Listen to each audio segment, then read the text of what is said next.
Two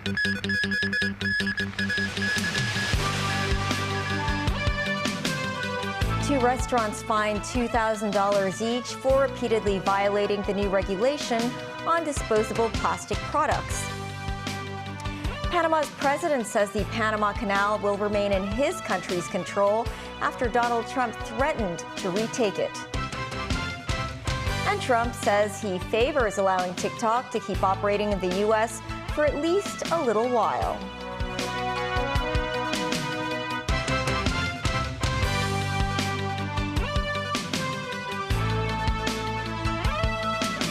Hello, I'm Melissa Hekalea, and this is TVB News. The new regulation on disposable plastic products was implemented 8 months ago. At least two restaurants that were found to have repeatedly violated the regulation were each fined $2,000. The administration has not decided on when it will implement the next phase of its ban on single-use plastics. Timothy Lee reports. Under the new regulation on disposable plastic products that came into force on the 22nd of April, restaurants are no longer allowed to provide products including plastic straws, forks, and spoons. This as the measure's half-year-long adaptation period ended on the 22nd of October. The Environmental Protection Department, or EPD, noted that the majority of restaurants complied with the scheme, but pointed out several businesses that failed to adhere to the measure. Over the past 2 months, the EPD received 62 complaints and reports related to the regulation of disposable plastic products.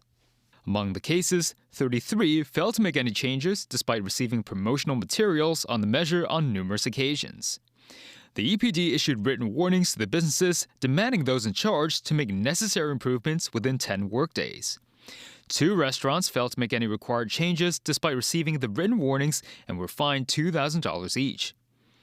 Meanwhile, as part of the second phase of the ban on single-use plastics, local businesses will be banned from providing plastic takeaway containers, including lunchboxes and cups, as well as the sale of single-use plastic tablecloth and dental floss.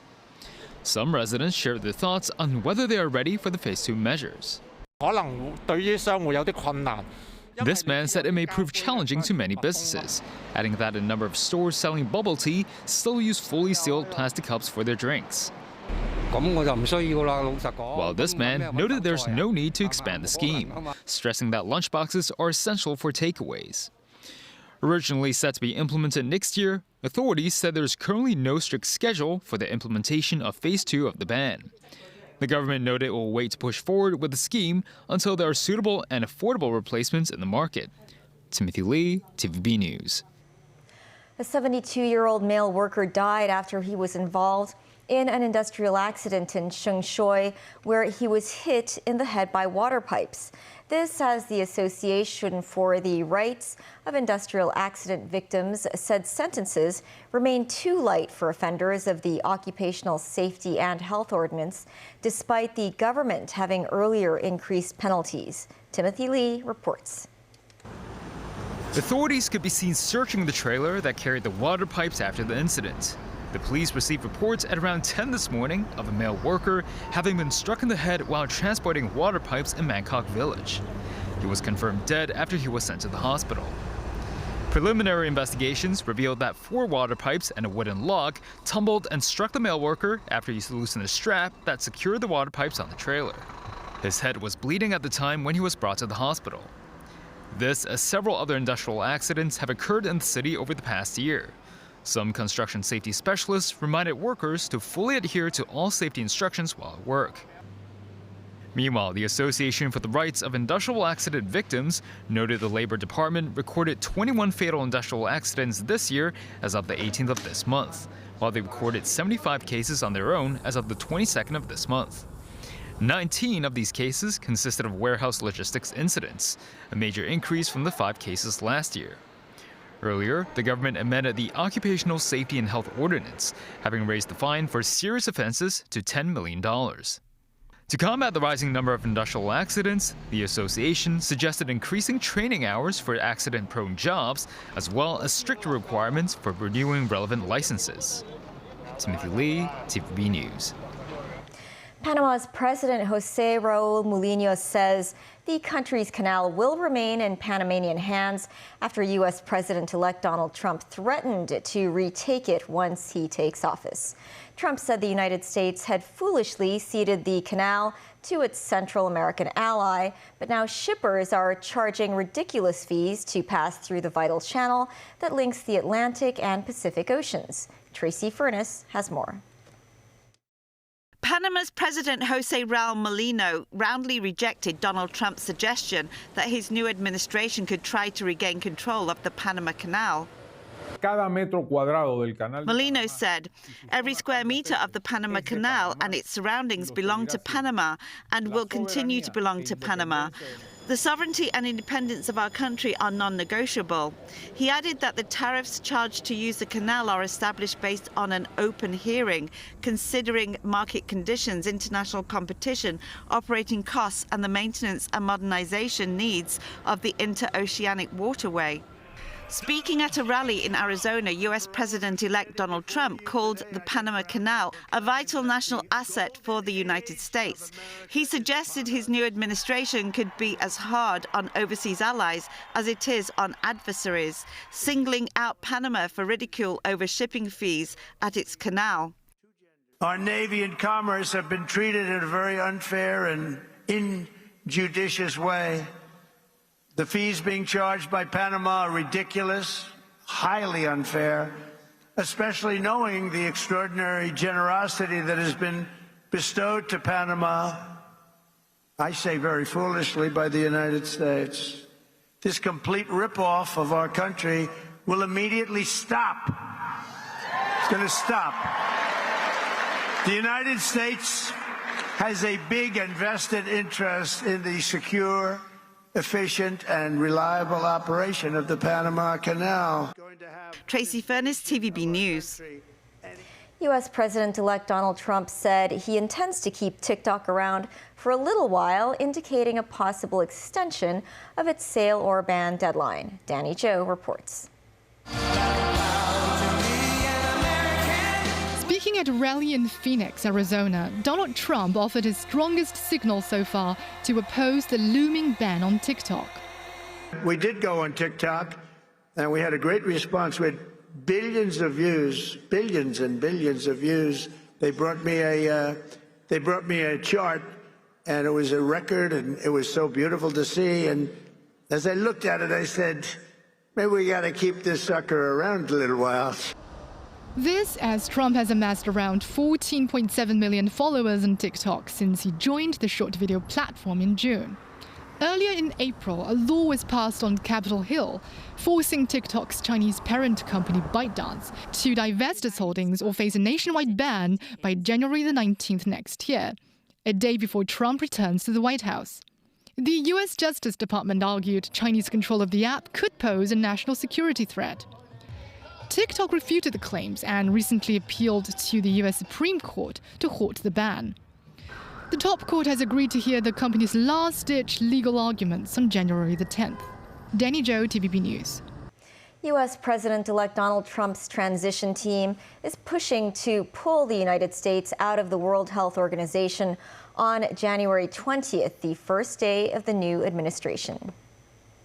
Experts warn that if the U.S. pulls out of the WHO, it would have a catastrophic impact on global health. A Financial Times report noted that the departure would remove the WHO's biggest source of funding, damaging its ability to respond to public health crises such as the coronavirus pandemic. One health expert said there would be very lean years for the WHO, where it would struggle to respond to health emergencies and will have to reduce its scientific staff considerably.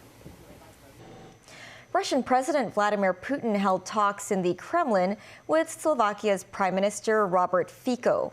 It was a rare visit to Moscow by an EU leader since the conflict between Russia and Ukraine began in 2022. Fico arrived in Russia on a working visit and met with Putin on Sunday evening. Putin confirmed the readiness of the Russian Federation to continue to supply gas to the West and Slovakia.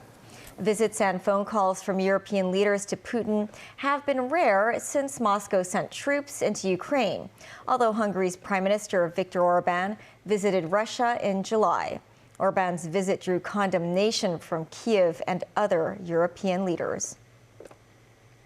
Still ahead, a massive protest in Serbia against the president over a deadly railway station roof collapse last month. Details of special traffic arrangements and crowd safety management measures in the city over Christmas. And an e-corridor with facial recognition technology at the Chung Ying Street checkpoint in Chateauquark.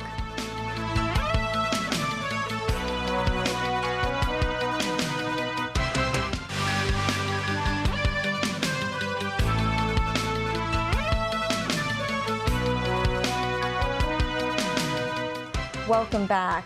Tens of thousands of people streamed into a central square in Serbia's capital Belgrade on Sunday for a rally against populist president Alexander Vučić and his government. This as Vučić's tight grip on power is being challenged by weeks of street protests led by university students. Daniel Rao tells us more. The rally at Belgrade's Slavia Square, one of the largest in recent years, was called by students and farmer unions. It was part of a wider movement demanding accountability over the November 1st collapse of a canopy at a railway station in northern Serbia that killed 15 people. Smaller rallies were also held in the cities of Niš and Kragujevac. The protest in Belgrade started with a 15-minute silence for the victims, and later chants of "You have blood on your hands" were heard. Many in Serbia blame the collapse on widespread corruption and sloppy work on the railway station building in the city of Novi Sad that was twice renovated in recent years. Protesters are demanding Serbian President Alexander Vučić and those responsible face justice. The weeks-long protests reflect wider discontent with Vučić's rule. The populist leader says he wants to take Serbia into the European Union. However, he has faced accusations of curbing democratic freedoms rather than advancing them. Opposition parties have said a transitional government that would prepare a free and fair election could be a way out of the political tensions. Vučić has reiterated he won't cave in to opposition demands for a transitional government and accused his opponents of using students to try to seize power. In an apparent attempt to defuse the student-led protest, Vučić has been advertising what he said are favourable loans for young people. This in order to help them purchase apartments and attract tens of thousands of doctors and other skilled people who have left the Balkan country for a better life in the West in recent years. Daniel TV News. The Consumer Council received 17 complaints involving $125,000 over the Legends Assemble event featuring football legends from Real Madrid and Barcelona. The council reminded visitors at the event to keep relevant receipts and photos. Authorities already contacted the event's organizers, who said they will follow up on the situation within 2 days. Around 30 football fans were estimated to have been affected. The event took place on the 22nd of this month at Hong Kong Stadium. Some fans paid around $7,000 for tickets to watch the match and a meet and greet session. However, the meeting was unexpectedly canceled. The organizers earlier said the players left early to prepare for the match, but maintained contact with their respective football fan clubs. A man was today sentenced to jail for 4 years and 1 month after being convicted of rioting and conspiracy to wound with intent. The man was involved in the Yuen Long MTR incident in 2019. On the evening of July 21st, 2019, the 46-year-old defendant was said to have thrown items, including wooden sticks, at protesters on Longwo Road and near the Yuen Long station. The district court judge said, while no evidence shows the man had injured the protesters, the court took into account his acts of encouraging other white-clad men to take part in the incident. He was given a jail term of 4 years and 1 month. The Practicing Pharmacists Association of Hong Kong today urged the public to stay away from drugs during the holiday season. Mimo Singhai reports. Christmas brings together family and friends, and alcoholic drinks tend to be included in the festive celebrations. The Practicing Pharmacists Association of Hong Kong today said residents need to pay attention to the use of space oil, a kind of liquid which often contains etomidate, over the festival period. The association says space oil has seen an increase in popularity, with more than 90 cases involving the substance in the first 10 months of this year, compared with 8 cases in 2023. Etomidate can lead to such symptoms as fast irregular heartbeat, dizziness, and breathing problems. If in conjunction with alcohol, it's very likely that it will potentiate the side effects, because both will make the person breathe slower, and then also will affect the heart. We don't want any tragedies happening. Zen has also reminded the public not to depend on alcohol metabolizers that claim to have the functions of keeping individuals sober so they can drive after drinking. Mums 9, TVB News. The police will implement crowd safety management and special traffic measures in the city over Christmas. Between 2 p.m. on Tuesday and 5 a.m. on Wednesday, Lan Kwai Fong and its surroundings will be closed to traffic. Starting from 6 p.m. on Tuesday, multiple roads in Tsim Sha Tsui will be closed to traffic, including Granville Square and the U-turn slip road leading from eastbound to westbound Salisbury Road. The police said the measures will be implemented in line with the traffic and crowd density in the areas. And starting from today, valid closed area permit holders can register for the use of an e-corridor which has facial recognition technology at the relocated Chung Ying Street checkpoint in Sha Tau Kok. Mimo Singai has details. The relocated Chung Ying Street checkpoint is situated next to a Sha Tau Kok landmark, the Salmon House. The checkpoint was built with grey bricks and features Chinese-style windows. Among the different photo spots, this one shows the Sha Tau Kok branch, which has been suspended.